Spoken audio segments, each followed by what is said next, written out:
할렐루야. 예수 그리스도 이름으로 하나님 말씀 증거하겠습니다. 우리 다 같이 하나님 말씀 마가복음 7장 31절부터 37절까지 말씀을 다 같이 찾겠습니다. 하나님 말씀 마가복음 7장 31절에서 37절 조금만 줄여주세요. 너무 크네. 한 절씩 저와 여러분이 교독하도록 하겠습니다. 31절. 예수께서 다시 두로 지경에서 나와 시돈을 지나고 데가볼리 지경을 통과하여 갈릴리 호수에 이르시매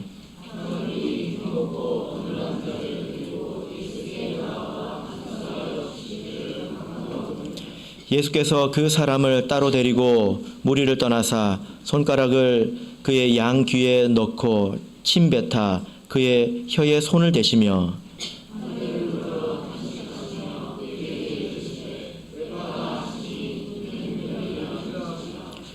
그의 귀가 열리고 혀에 맺힌 것이 곧 풀려 말이 분명하더라.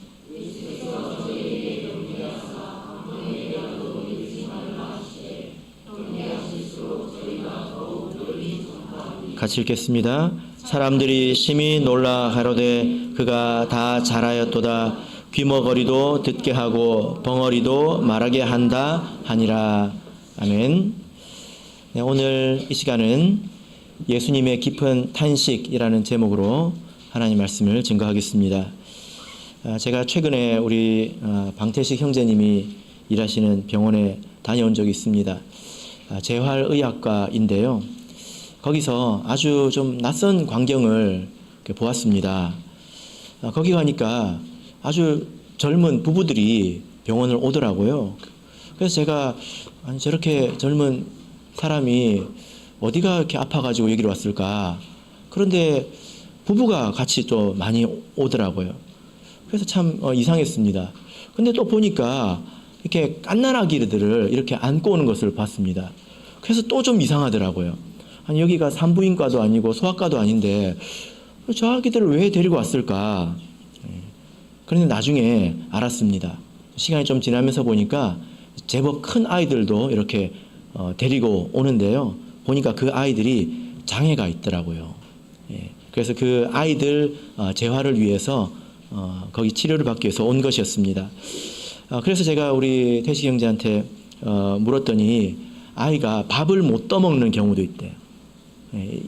밥을 못 떠먹는 경우도 있다고 합니다. 그런데 그것보다도 더 심하면 밥을 입에 넣어줘도 씹지 못하는 아이들도 있대요. 그래서 제가 그 부모들을 이렇게 보면서 아이고 얼마나 마음이 아플까, 얼마나 그 아이가 태어났을 때 얼마나 탄식했을까, 그런 안타까운 마음이 절로 들었습니다. 그래서 아이고 아이들이 속을 좀 썩여도 건강한 것이 얼마나 큰 축복인가 이런 생각도 새삼 해보게 되었습니다. 근데 우리 교회에 태어난 아이들은 다 튼튼하더라고요. 온유. 튼튼하고 건강하고 지효 또 빛나 다 건강합니다. 우리 젊은 신혼부부들 염려하지 마시고 기도하시고 아이를 많이 낳으시길 바랍니다. 오늘 말씀을 보시면 34절을 보시면요. 마치 부모처럼 탄식하고 계시는 우리 예수님을 볼 수 있습니다. 하늘을 우러러 탄식하시며 이렇게 말씀을 하고 계시죠. 여러분 탄식이 무엇입니까? 탄식이 뭐죠? 아휴, 이게 탄식이죠. 깊은 한숨을 쉬는 것, 이것이 바로 탄식입니다. 어떤 걱정거리가 있고 근심거리가 있고 혹은 원통하고 억울한 것이 있을 때 사람이 이렇게 깊은 한숨을 내쉬게 되잖아요. 이것을 탄식이라고 합니다. 여러분 예수님께서 탄식하셨다 이런 이야기를 읽어보신 적이 혹시 있으십니까? 예수님께서는 능치 못할 일이 없으신데 예수님께서 탄식하신다. 좀 잘 안 어울리는 그런 이야기지 않습니까? 성경에 보면 예수님께서 이렇게 탄식하셨다 이런 표현은 잘 안 나옵니다. 여기만 나오는 그런 표현이에요. 예수님께서 언제 이렇게 탄식하셨습니까? 오늘 이야기를 보면 귀 먹고 어눌한 사람을 이제 고치실 때에 그 사람 앞에서 예수님께서 깊이 이렇게 탄식하셨습니다. 아파하신 거죠. 생각해 보면 그런데 이 세상에는 이렇게 귀 먹은 것보다 또 말이 어눌한 것보다 더 치명적인 그런 고통 또 병들도 있지 않습니까? 그죠? 예를 들면 뭐 성경에 나오는 문둥병이라든지 혹은 중풍병 혹은 뭐 이제 안진뱅이 성경에 있는 표현으로 보자면 그렇습니다. 그런데 그런 사람들을 이렇게 치유하실 때 혹은 귀신 들린 자들을 치유하실 때 예수님께서 이렇게 탄식하지 않으셨습니다. 아휴 하고 이렇게 탄식하지 않으셨다는 거예요. 유독 예수님께서 이렇게 탄식하시고 이렇게 슬픔을 이렇게 표현하시는 것이 바로 이렇게 듣지 못하는 문제입니다. 여기 보면 이제 귀 먹고 어눌한 자라고 말하고 있는데 이 두 가지는 항상 같이 다닙니다. 사람이 귀가 이렇게 잘 안 들리면 발음을 잘 못합니다. 이것은 세트죠. 왜냐하면 그런 소리를 들어본 적이 없기 때문에 어떻게 내 이제 목을 움직여서 성대를 또 입을 움직여서 발음을 해야 될지 모르는 것입니다. 이게 같이 움직이는 것이죠. 예수님께서 오늘 이렇게 깊이 탄식하시고 이 사람을 고쳐주셨습니다.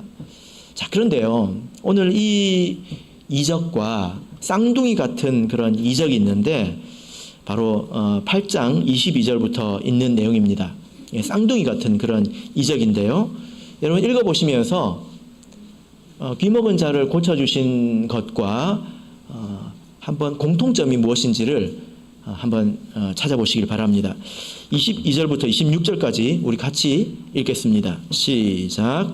벳세다에 이름에 사람들이 소경 하나를 데리고 예수께 나와 손 대시기를 구하거늘 예수께서 소경의 손을 붙드시고 마을 밖으로 데리고 나가사 눈에 침을 뱉으시며 그에게 안수하시고 무엇이 보이느냐 물으시니 우러러 보며 가로되 사람들이 보이나이다. 나무 같은 것들에 걸어가는 것이 보이나이다 하거늘 이에 그 눈에 다시 안수하심에 저가 주목하여 보더니 나아가 만물을 밝히 보는지라 예수께서 그 사람을 집으로 보내시며 가라사대 마을에도 들어가지 말라 하시니라. 예. 자, 여러분 읽어보니까 내용이 아주 비슷하죠? 비슷하죠? 공통점을 찾아보셨습니까? 예, 뭐 몇 가지가 나왔습니까? 예, 제가 좀 정리를 해드릴까요? 예, 공통점이 몇 가지가 있는데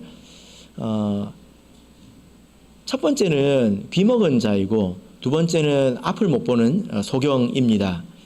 이 두 사람을 치유해 주신 이야기인데 첫 번째는 사람들이 데리고 왔다는 것입니다. 그리고 두 번째는 예수님께서 그 사람을 따로 데리고 나가서 무리를 떠나서 사람들을 떠나서 치료하셨다는 것입니다. 세 번째는 예수님께서 치료하실 때에 침을 이용하셨다는 겁니다. 이 한의원에서 이용하는 침 말고 이 입속에 있는 침 이것을 사용하셨다라는 것입니다. 그 다음에 네 번째는 치료 후에 침묵을 명하셨다는 것입니다. 이것이 아주 비슷하죠. 그리고 이 두 이적은 오직 마가복음에만 나온다는 것도 공통점입니다. 몇 가지 제가 말씀을 드렸습니다. 이렇게 보니까 참 비슷하죠? 예, 참 비슷합니다. 물론 차이점도 있지만 아주 유사합니다. 그런데 이제 마지막으로 이것보다 더 큰 공통점이라고 할 수 있는 점이 있는데 이게 뭐냐면은 이것을 우리가 이해하면 이 이적이 무슨 이적인지 그 의미가 무엇인지 예수님께서 왜 이렇게 깊이 탄식하셨는지 우리가 이것을 다 알 수 있습니다. 여러분께서 생각하실 때 나는 귀도 잘 들리고 나는 눈도 잘 보이는데 나는 이 말씀을 들을 때 별로 아쉬운 것이 없네 라고 생각할 수 있죠. 그렇지는 않습니다. 그래서 이 이야기의 가장 큰 공통점에 대해서 말씀을 드리도록 하겠습니다. 이 두 가지의 이적을 보면 이 이야기는 별도의 이야기가 아니라 큰 한 덩어리, 그래서 큰 두 개의 이야기 덩어리가 있습니다. 그래서 보시면요, 첫 번째 하나의 덩어리는 6장 30절부터 보시면 나오는데요. 6장 30절을 보시면 어떤 내용이 나옵니까? 6장 30절 이후의 내용을 쭉 보시면 오병이어가 나오죠. 오병이어부터 쭉 이야기가 시작되어서 이렇게 귀먹은 자를 치유해 주시는 이야기가 하나의 덩어리입니다. 그 다음에 8장 1절 보시면 이제 어떤 내용이 나옵니까? 칠병이어. 좀 익숙하지 않으시죠? 칠병이어. 오병이어와 아주 유사한 이적이죠. 칠병이어의 이적이 나옵니다. 그리고 이 이야기부터 시작해서 8장 22절부터 있는 소경의 치유까지가 또 하나의 덩어리입니다. 큰 이야기 덩어리가 두 개가 나오는 거죠. 여기서 우리가 이 이야기들을 읽을 때 주의 깊게 봐야 되는 점이 있는데, 그게 뭐냐면 예수님께서 제자들을 책망하고 계신다는 겁니다. 그런 표현들이 계속 나옵니다. 우리 한번 보겠습니다. 오병이어의 이적이 6장 30절부터 44절까지 있습니다. 그리고 이 귀먹은 자를 치유해 주시기 전에 어떤 내용이 나오냐면 예수님께서 물 위를 걸으시는 그런 내용이 나오는데 6장 52절을 보겠습니다. 6장 52절 우리 같이 읽어보겠습니다. 시작. 이는 저희가 그 떡 떼시던 일을 깨닫지 못하고 도리어 그 마음이 둔하여 졌음이러라. 자, 여러분 여기 보니까 이 사람들이, 제자들이 깨닫지 못하고 마음이 둔해졌다 이렇게 말하고 있지 않습니까? 그 다음에 이제 장로들의 유전 이야기가 나오는데 7장 18절을 보겠습니다. 7장 18절 자, 읽겠습니다. 시작. 예수께서 이르시되 너희들 이렇게 깨달음이 없느냐? 무엇이든지 밖에서 들어가는 것이 능히 사람을 더럽게 하지 못함을 알지 못하느냐? 여러분, 예수님께서 너희가 이렇게 깨달음이 없느냐?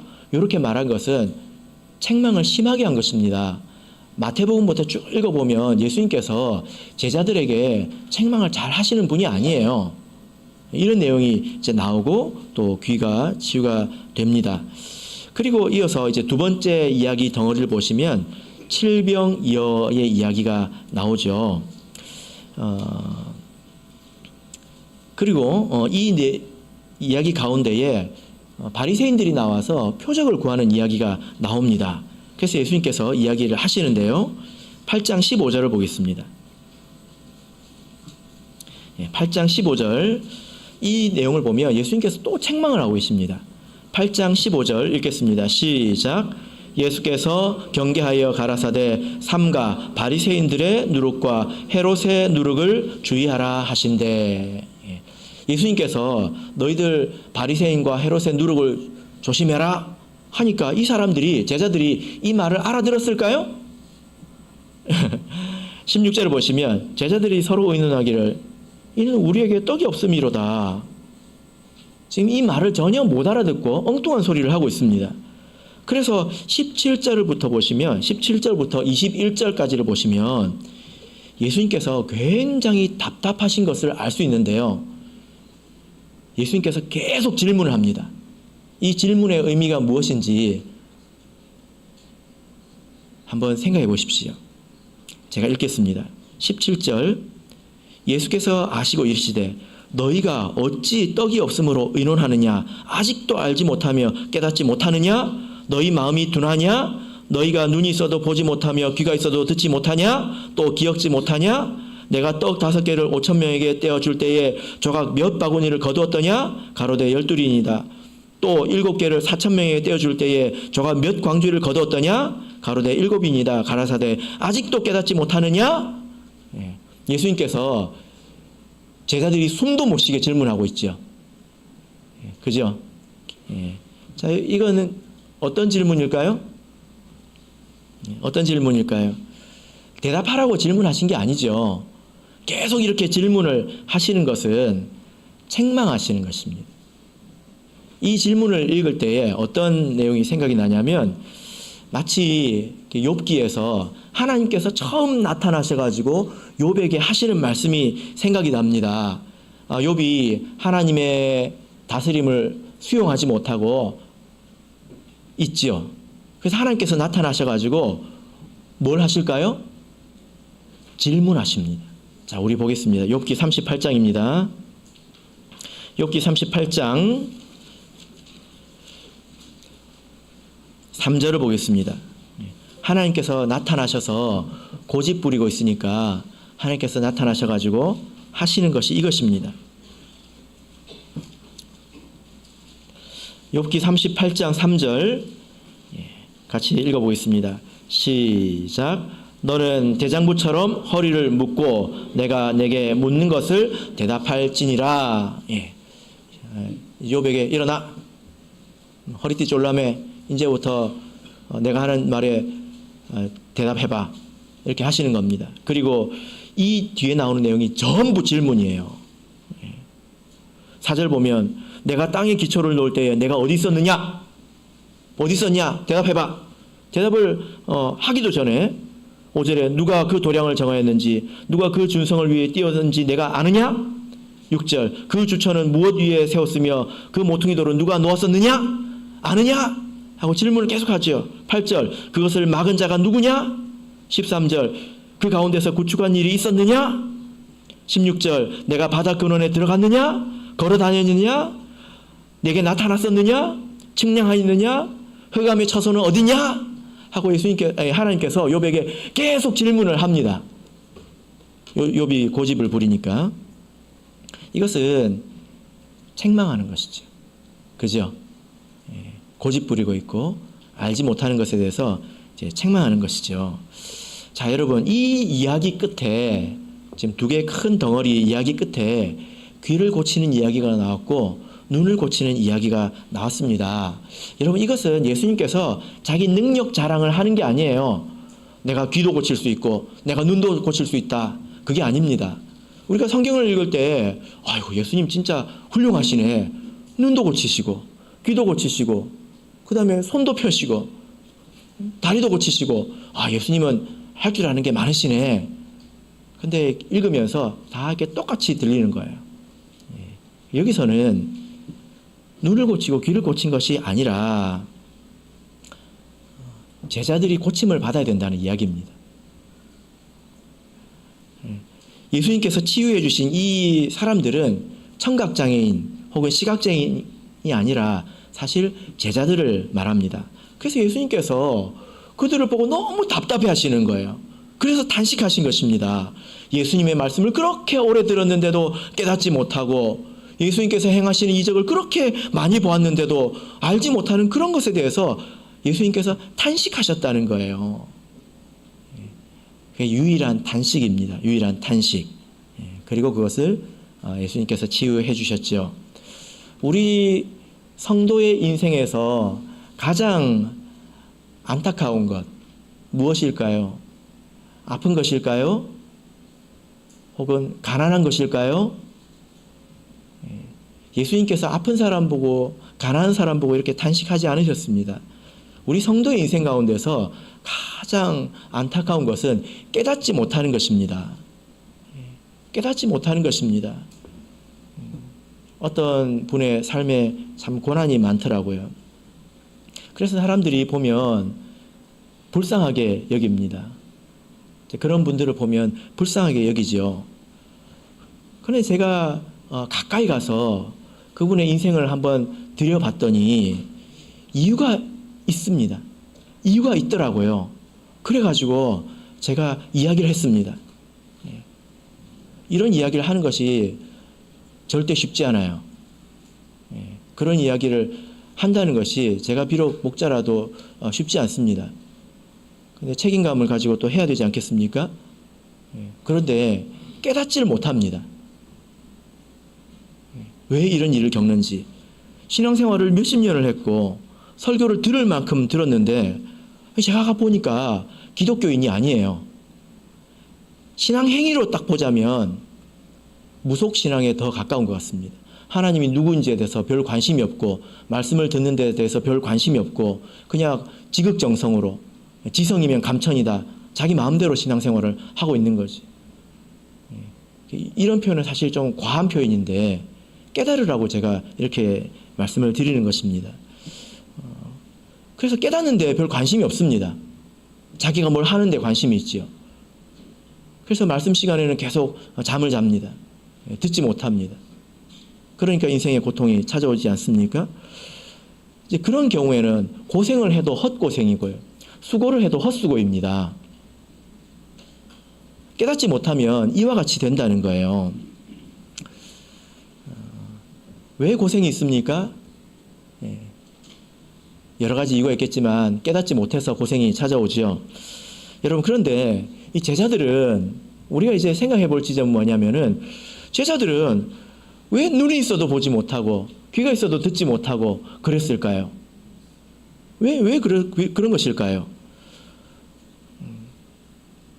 예수님을 따라다니면서 그 많은 이야기를 들었는데 왜 깨닫지 못하고 그 많은 걸 봤는데도 왜 이걸 알지 못하냐 이 말입니다. 참 신기하지 않습니까? 근데 이유가 있습니다. 우리가 아까 제가 큰 이야기의 덩어리가 두 개 나온다고 말씀을 드렸는데 이것을 두 덩어리를 이렇게 비교해 보면 공통되게 나오는 표현이 있는데 그게 뭐냐면 마음이 둔하다는 표현입니다. 6장 52절 보실까요? 6장 52절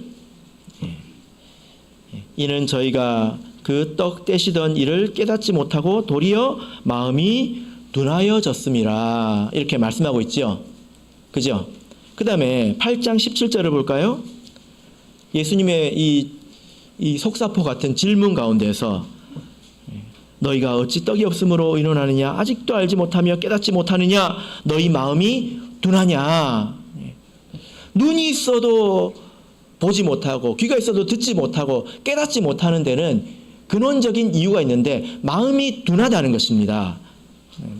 그렇기 때문에 듣지 못하고 깨닫지 못하는 것입니다. 둔하다라는 말의 뜻이 무엇입니까? 사전을 찾아보니까 뭐 우리가 다 아는 이야기죠. 다 쓰는 표현이고 동작이 느리고 굼뜨다, 감각이 예민하지 못하다, 깨닫는 것이 늦다, 뭐 이런 표현이지 않습니까? 둔하다. 여러분 혹시 마음이 둔하십니까? 근데 이렇게 보면 잘 정확한 의미가 마음에 닿지 않습니다. 원문으로 보면 그 의미를 더 분명하게 알 수 있는데 이 둔하다라는 말이 뜻이 뭐냐면 돌같이 되다 이런 뜻입니다. 이 단어가 어디서 왔냐면 돌이라는 단어에서 왔어요. 돌. 돌은 어떻습니까? 부드럽습니까? 딱딱합니까? 딱딱하죠. 그죠? 돌 같다. 이건 무슨 말일까요? 돌 같다. 그래서 이 단어를 성경에서 어디에 썼는지 그러니까 찾아보고 또 우리 성경에서 뭐라고 번역했는지 그 주변에 어떤 이야기들이 있는지 이렇게 보면 이 의미를 알 수 있는데 이 마음이 둔하다, 이 돌 같아진다 이 말을 다른 데서는 완고하다, 완악하다 이렇게 표현하고 있습니다. 쉽게 이야기하면 고집스럽다 이런 뜻입니다. 너희가 이렇게 고집스러우냐? 너희가 이렇게 완악하냐? 너희가 이렇게 완고하냐? 이런 말입니다. 여러분 왜 예수의 말씀을 깨닫지 못할까요? 고집이 있기 때문이에요. 마음이 완고하기 때문에 그렇습니다. 그래서 이게 이해력의 문제가 아닙니다. 여러분 하나님 말씀을 듣고 내가 이해가 잘 안 될 때 이건 이해력의 문제가 아닌 경우가 많아요. 마음이 고집스럽다는 것입니다. 참 희한하지 않습니까? 여러분 예수님을 믿고 예수님을 따르는 제자들인데 그들에게 완악하고 고집스러운 마음이 있었다는 거예요. 그러니까 들리지 않고 보이지 않는 것입니다. 본래 이런 책망은 상당히 심한 책망이에요. 고집스럽다, 완악하다. 이 말은 상당히 심한 책망입니다. 성경 안에서 보면. 원래 누가 듣는 말일까요? 예수님의 제자들이 듣는 말이 아니라 예수님 밖에 있는 사람들이 듣는 말이거든요. 마태복음 13장을 보겠습니다. 마태복음 13장 15절.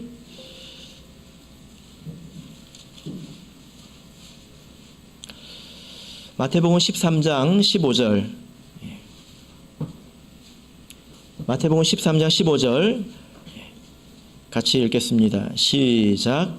이 백성들의 마음이 완악하여져서 그 귀는 듣기에 둔하고 눈은 감았으니 이는 눈으로 보고 귀로 듣고 마음으로 깨달아 돌이켜 내게 고침을 받을까 두려워함이라 하였느니라. 자, 여기 보니까 귀는 듣기에 둔하고 눈은 감았다. 눈과 귀가 있어도 보지 못하고 듣지 못한다. 그 이유가 무엇입니까? 마음이 완악하다는 거예요. 고집스럽다는 것입니다. 여기서 참 어처구니 없는 그런 말씀을 하고 있는데 왜 이렇게 마음이 고집스러운가? 왜 이렇게 고집을 부리는가? 거기에 대해서 뭐라고 말하고 있습니까? 깨달아 돌이켜 내게 고침을 받을까 저들이 두려워한다. 이렇게 말하고 있습니다. 저들이 두려워하는 게 있다는 거예요. 무엇입니까? 예수님께 고침을 받을까 봐 두렵다는 겁니다. 아니 고침 받으면 좋잖아요. 근데 왜 이걸 두려워할까요? 고침 받는 대신에 잃어버리는 것이 있기 때문입니다. 그죠? 우리 사랑하는 성도 여러분, 제가 말씀을 전할 때마다 신경 쓰고 이렇게 노력하는 게 있는데요. 계속 생각하는 게 있습니다. 그게 뭐냐면 너무 어렵게 말하지 않으려고 노력을 합니다.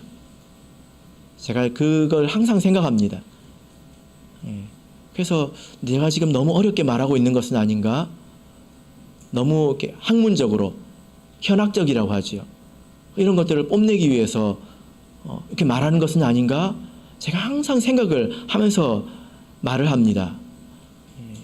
그런데 제가 그렇게 생각할 때 적정한 수준에서 항상 저는 이제 전하려고 노력을 하는데요. 물론 설교 말씀을 듣고 좀 깨닫기 어려운 분들도 있을 수 있다라고 생각은 하지만 일반적으로는 그렇지 않다고 저는 생각을 합니다. 우리가 하나님의 백성이니까 하나님께 모든 것을 맡기고 순종하자. 이것이 어려운 이야기는 아니잖아요. 그죠? 근데 왜 어렵게 들릴까요? 왜 이것이 어렵게 들릴까요? 제가 가끔 어떤 성도님들을 통해서 좋은 이야기를 듣는데 뭐냐면은 이 말이 나는 하나님의 백성이다. 그래서 내가 하나님께 순종해야 된다. 이 말을 십수년 만에 혹은 수십 년 만에 깨달았다는 것입니다. 그 말의 의미를. 이런 것은 참 기쁜 일이지요. 그죠? 그런데 한편으로는 이 말을 깨닫는데 이렇게 오래 걸릴 일인가? 이 말을 깨닫는데 십수년이 걸려야 되고 수십 년이 걸려야 되는가? 그런 생각을 합니다. 이런 말은 초등학생들도 알고 있어요. 근데 그것이 내 마음에 들어왔다는 것입니다. 그게 수십 년 걸릴 일일까요? 왜 그렇습니까? 왜 수십 년 걸립니까? 고집이 있기 때문입니다. 마음에 고집이 있어서 그런 것입니다. 우리가 다 알잖아요. 이렇게 이야기하면. 모르는 척 하지 마세요. 다 알고 있습니다. 저도 그렇고 또 여러분들도 그렇고 우리가 신앙생활 하면서 때로 내가 지금 고집 부리고 있다. 알잖아요. 예, 그죠? 예. 그렇게 우리가 고집 부리고 있으면 봐도 보지 못하고 들어도 들리지 않습니다. 눈과 귀가 막힌다는 것입니다. 여기에 대해서 예수님께서 깊이 탄식하신 것입니다. 고집 부리고 있다는 거예요. 이건 말을 해서 될 일이 아니라는 것입니다. 자, 우리 마가복음 8장을 보겠습니다. 마가복음 8장 11절 12절을 보겠습니다. 마가복음 8장 11절 12절 마가복음 8장 11절 12절 같이 읽겠습니다. 시작. 바리새인들이 나와서 예수께 힐난하며 그를 시험하여 하늘로서 오는 표적을 구하거늘 예수께서 마음속에 깊이 탄식하시며 가라사대 어찌하여 이 세대가 표적을 구하느냐 내가 진실로 너에게 이르노니 이 세대에게 표적을 주지 아니하리라 하시고. 자, 여러분 여기 보니까 예수님께서 또 탄식하고 계시지 않습니까? 이 탄식이라는 단어를 찾아보면 복음서에서 사실은 딱 2번 나옵니다. 7장에서 한 번 나오고요. 8장에서 한 번 나옵니다. 오늘 본문에 다 등장합니다. 제가 아까 예수님께서 유일하게 여기서 귀먹은 자 앞에서 탄식하셨다, 제가 이렇게 말씀을 드렸는데 사실 한 번 더 있습니다. 바로 이 말씀이죠. 2번인데 제가 왜 유일하다고 했을까요? 내용이 같기 때문입니다. 사실 같은 이야기이기 때문에 그렇습니다. 어떤 사람들이 예수님께 나와가지고 예수님, 당신이 하나님의 아들이면 이적을 행해서 한번 증명해 보세요. 그렇게 이야기했습니다. 말만 하지 마시고 그렇게 한번 증명해 보세요. 하면 되잖아요. 이렇게 이야기했습니다. 근데 이 이야기를 언제 했을까요? 8장 11절 앞부분에 어떤 내용이 있는지 보십시오. 어떤 내용이 있습니까? 7병2어의 이적이 있습니다. 예수님께서 이런 이적을 행하셨는데도 와가지고 물어보는 겁니다. 이거는 믿기 위해서 물어보는 게 아니죠. 믿기 위해서 물어보는 게 아니에요. 안 믿으려고 고집부리고 있는 것입니다. 그러니까 예수님께서 탄식하고 계신 겁니다. 이 사람들이 이렇게 보여줘도 믿지 않고 말해도 깨닫지 않으니까 눈이 감기고 귀가 막힌 것 아니겠습니까? 그래서 예수님께서 마음속으로 깊이 탄식하고 계시다, 이렇게 말씀하고 있습니다. 왜냐하면요, 이 사람들이 지금 고집 부리고 있는 거거든요. 예수님의 말씀을 듣고 깨달아서 고침을 받을까 봐 두려워하고 있습니다. 왜 두려워하고 있습니까? 자기가 그동안에 누려왔던 것들, 쌓아왔던 것들, 이런 것들이 다 무너지거든요. 바리새인이 예수님을 믿으면 어떻게 될까요? 쪽박 찹니다. 쪽박. 그냥 믿고 싶지 않은 거예요. 받아들이고 싶지 않은 것입니다. 그러니까 마음이 삐뚤어지게 되고 계속 아닐 거야, 아닐 거야 하고 답을 찾아다니는 것입니다. 여러분, 우리도 사실 생각해보면 마찬가지인데요. 내가 알면서도 이렇게 고집을 부릴 때는 이유가 있습니다. 무엇이 때문입니까? 욕심 때문이지. 욕심 때문입니다. 전부 욕심 때문입니다.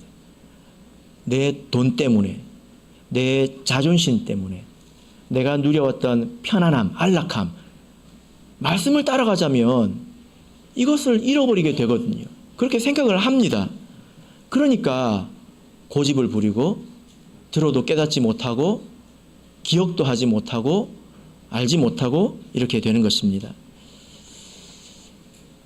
우리가 이런 신앙생활을 이렇게 반복하고 있다면 신앙생활에 진보가 없습니다. 만약에 어떤 사람이 고집 부리고 있다면 하나님께서 그 사람에게 어떤 말씀을 해주실까 제가 곰곰이 생각을 해봤는데요. 떠오르는 말씀이 하나 있었습니다. 우리 사도행전 26장을 보겠습니다. 사도행전 26장 14절을 보겠습니다. 사도행전 26장 14절.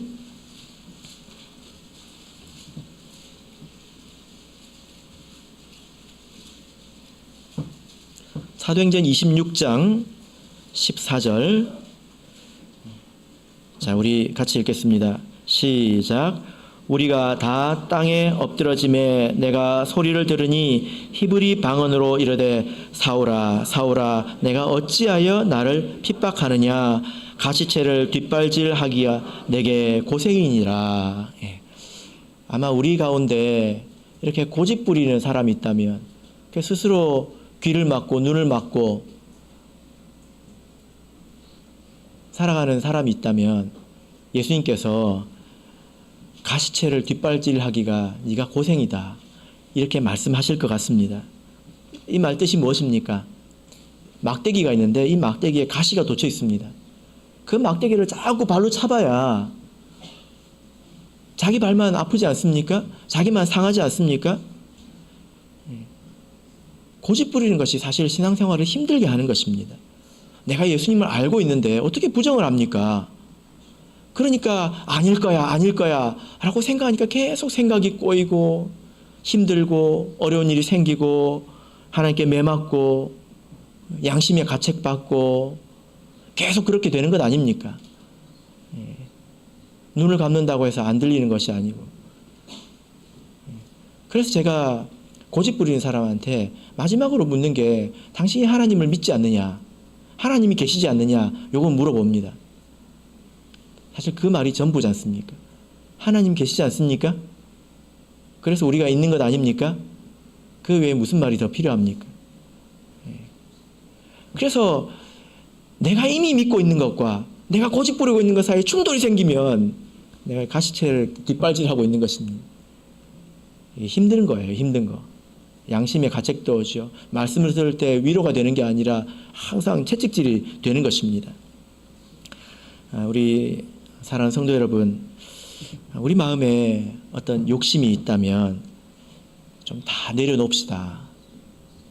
그리고 평안한 마음으로 우리 말씀을 듣게 되기를 바랍니다. 예수님께서 이렇게 귀도 고쳐주시고 눈도 고쳐주셨잖아요. 그 바로 뒤에 어떤 이야기가 나오냐면요, 베드로가 고백하는 이야기가 나옵니다. 주는 그리스도시요 라고 고백하는 이야기가 나옵니다. 여러분에게 이런 고백이 이미 있지 않습니까? 예수는 나의 구세주시요 나의 그리스도다 라는 고백이 여러분에게 있지 않습니까? 그러면 다 욕심을 내려놓고 미련을 내려놓고 우리 성도로서 살아야 될 도리를 마땅히 따르면서 살아가시길 바랍니다. 그러면 말씀이 위로가 됩니다. 책망이 되지 않고 위로가 됩니다. 삶에 대해서 너무 염려하지 마세요. 우리 예수님께서 피 흘려서 나를 구원해 주셨는데 우리에게 주시지 않을 게 무엇이 있겠습니까? 너무 욕심 부리지도 마세요. 우리가 영생을 가졌는데 무엇을 더 얻기를 원하십니까? 그래서 주는 그리스도시요 라는 이 고백이 내 삶을 관통하도록 우리가 해야 된다는 것입니다. 그것이 눈을 뜬 것이고 귀를 연 것입니다. 로마서 8장을 보겠습니다. 로마서 8장 26절입니다. 로마서 8장 26절.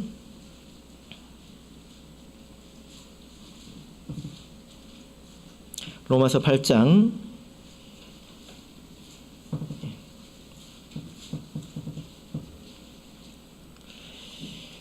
26절 읽겠습니다. 시작.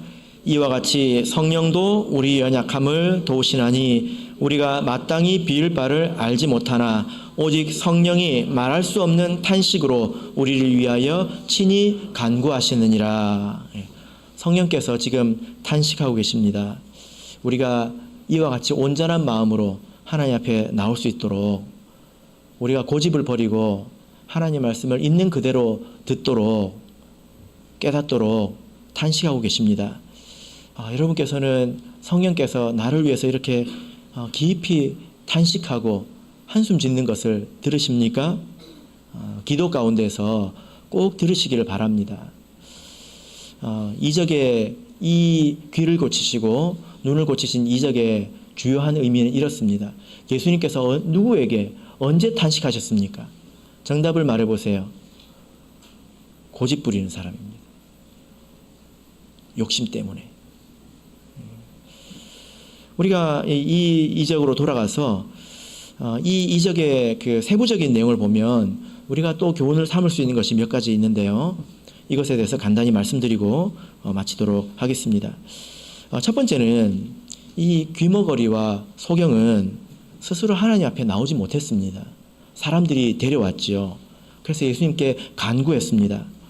우리 성도님들께서 조금이라도 더 눈을 뜬 자라면 이와 같이 앞뒤를 분간하지 못하는 사람들을 예수님 앞으로 데려와야 합니다. 그리고 간구해야 합니다. 이것이 하나님께서 원하시는 바이죠. 그래서 우리 신도회에서 또 내가 개인적으로 이런 일을 우리가 계속 하도록 우리가 노력해야 합니다. 고집 부리고 있고 보지 못하고 듣지 못하는 사람은 자기가 고집 부리는 줄 모릅니다. 모를 수도 있습니다. 보지 못하는 데 있다는 것을 어떻게 알겠습니까? 먼저 본 사람들이 인도해야지요. 두 번째는 우리가 믿음을 가져야 되겠다, 이런 생각을 하게 됩니다.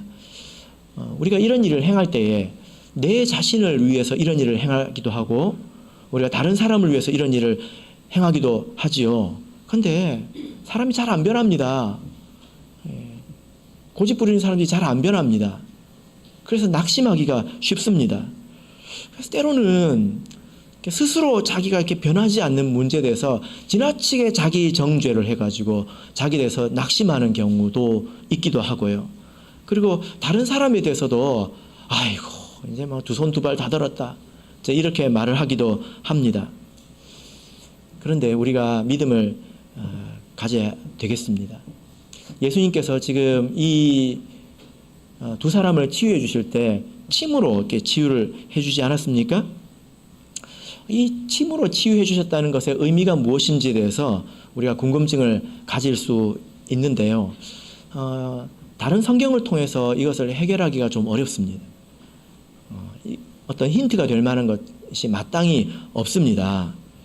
그래서 여러 가지 의견들이 있는데, 혹자는 예수님께서, 하나님께서 천지를 창조하신 것을 연상하기도 합니다.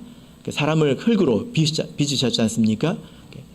흙에다가 물을 부어야 진흙이 되잖아요. 그래서 빚을 수 있지 않습니까? 그래서 예수님께서 하나님이 물을 붓고 흙을 반죽하신 것처럼 침을 뱉었다는 거예요.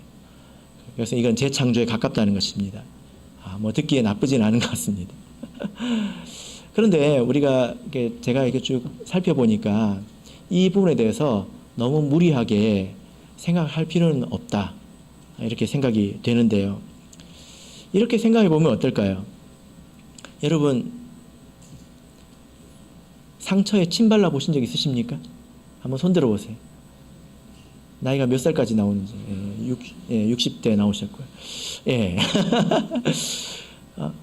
지섭이 형제 침 발라봤습니까? 예. 고대에 살다가 오신 분인 거예요. 모기 물린데, 예, 그렇죠. 재윤이 형제 상체 침 발라봤습니까? 아니에요? 예, 공감을 못 하겠네. 예. 모기 물린데 침 발라보셨죠? 예.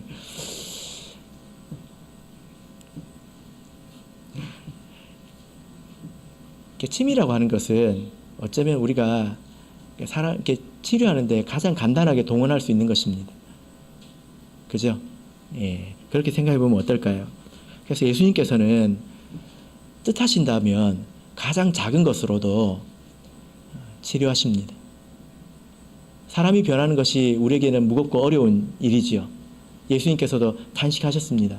근데 하나님의 능력으로 간단하게 해결하셨다는 것입니다. 제가 우리 회심하고 믿음 안에서도 회심하고 이런 경우들을 보게 되는데 참 종잡을 수가 없어요. 저 사람이 어디서 저렇게 회심을 했는지. 만약에 제가 안다면 어떻게 하겠습니까? 그 부분을 제가 깊이 연구해가지고 사람들한테 계속 써먹지 않겠습니까? 종잡을 수 없습니다. 예. 어디서 마음 문이 열리게 되는지 우리가 측량할 수 없어요. 그래서 그냥 기도하고 말씀을 전할 뿐인데, 때로는 정말 얼토당토하는 그런 지점에서 마음의 감동을 받아서 회심하기도 합니다. 그죠? 예. 목사님이 살이 빠진 것 같아요. 그래서 회심하는 사람도 있습니다. 목사님이 불쌍해 보인다고. 예. 제 이야기는 아니고요. 그래서 믿음을 가지시길 바랍니다. 우리는 탄식할 뿐입니다.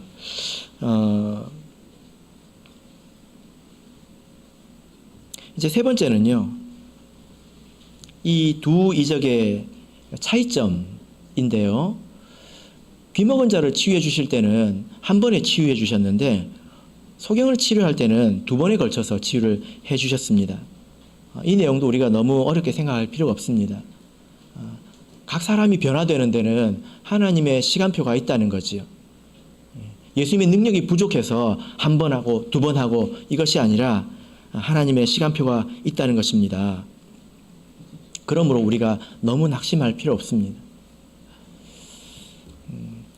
예수님께서 탄식하시지 않았습니까?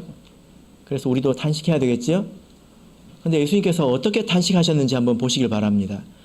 여러분, 탄식할 때, 한숨 쉴 때 사람 앞에서 한숨을 쉬면 안 됩니다. 한 번은 제가 어떤 분하고 이야기를 하는데요. 그분이 정말 교회를 사랑하시는 분이거든요. 그런데 한 30분 이야기를 하는데 한숨을 100번 정도 쉬시더라고요. 교회를 위해서 염려하는데. 아휴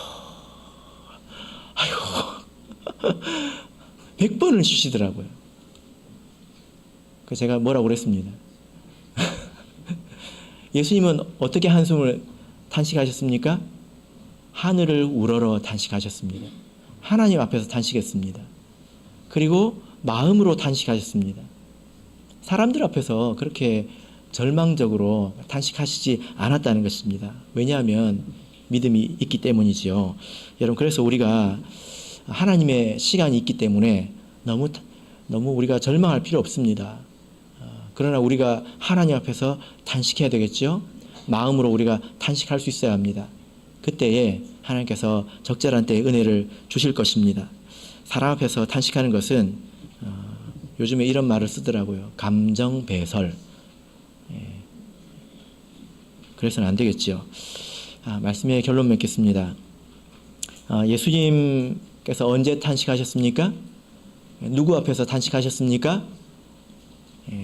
이건 알고 맞춰야 되겠죠? 고집 부리는 사람들. 그래서 왜 고집 부립니까? 욕심 때문에. 우리는 하나님을 기쁘게 하는 자가 되기를 바랍니다. 아멘. 우리 다 같이 찬송